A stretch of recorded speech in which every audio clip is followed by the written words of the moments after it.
Hello everybody, welcome to my channel. Ano ba ang climate ngayon?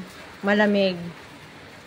Pero paglabas namin ni trail, basa ang kalsada pero hindi umuulan. Inabot na kami ng malakas na ulan sa kalagitnaan. Ayan, basa ang balabal ni Inday. Mabigat-bigat na. Ngayon yung bag pa kong Jerusalem ba ay okay ba? Nandiyan pa naman yung passport ko. Desider. Oh, basa. Basa. Nasa natin.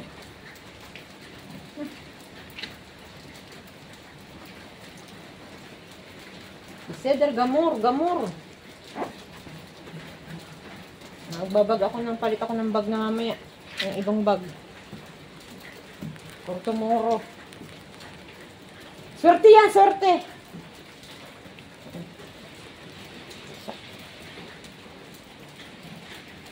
Baghubad. Pahinga muna kami ni Trail sa landas ng ulan.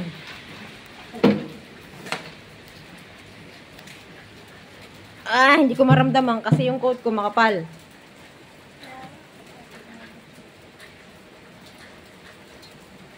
Sumilong muna kami dito sa bahay nila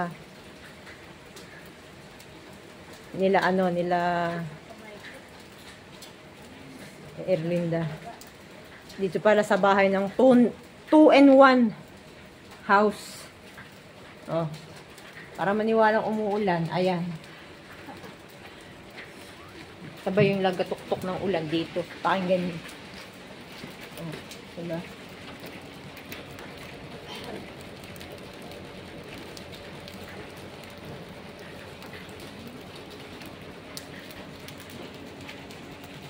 Basang basa sa ulan. Maingay yung aircon.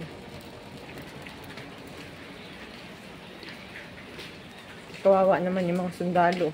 Yung ulan.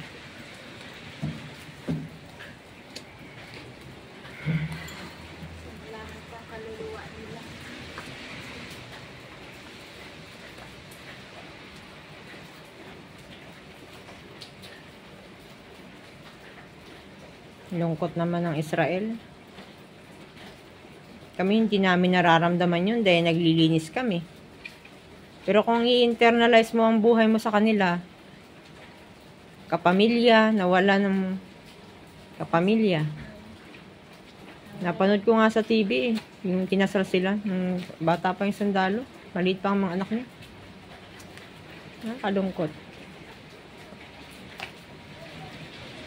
Kasi ang kalungkutan minsan ay nararamdaman kapag umulan. Kapag hindi ka umawit ng himig na masaya, malulungkot ka. Ano ba masayang kanta, Trel? Trel, maraming alam eh. Tumutugtog pala ang TikTok eh. Siglan-siglan na. Lungkot, basa ang aking medyas. Ay, medyas na Inday oh. Basa.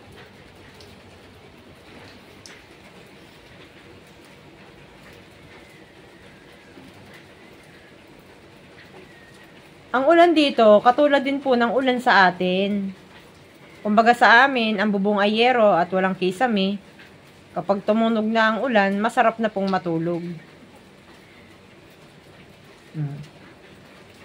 Tapos, hindi ka makatulog dahil yung bubong butas.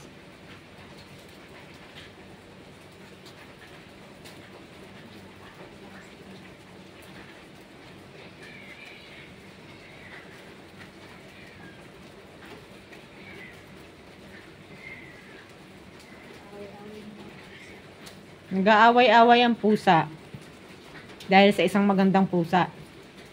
Ganyan pag maulan.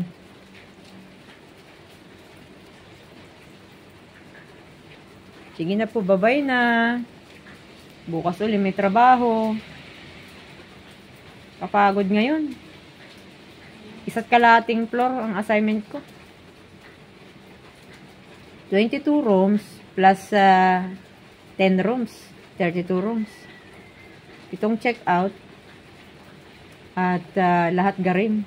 Ako overtime ko, so di kaya, wala mag- Lahat garim at yung 3 room, hindi na linisan dahil kinuha lang towel. Tapos yung 2 room, don't disturb. Thank you, Lord. Pag ganun. Kabawasan.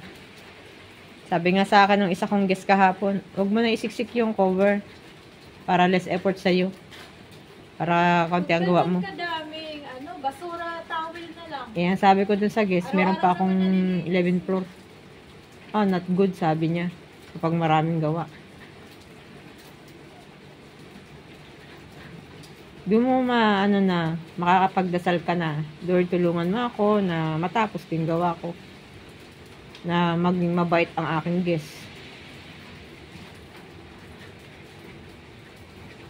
Anyway, bye-bye. Mga ilang minuto, alis na kami ni Tred, uwi na. Mga 5 minutes, ang layo nitong aming sinilungan. Ito yung bahay na hindi yero. Bahay na ba to?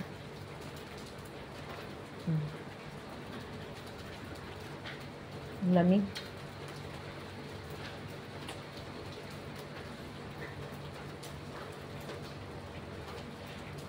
Anong oras sa batril? Mag-7 na. Bye-bye!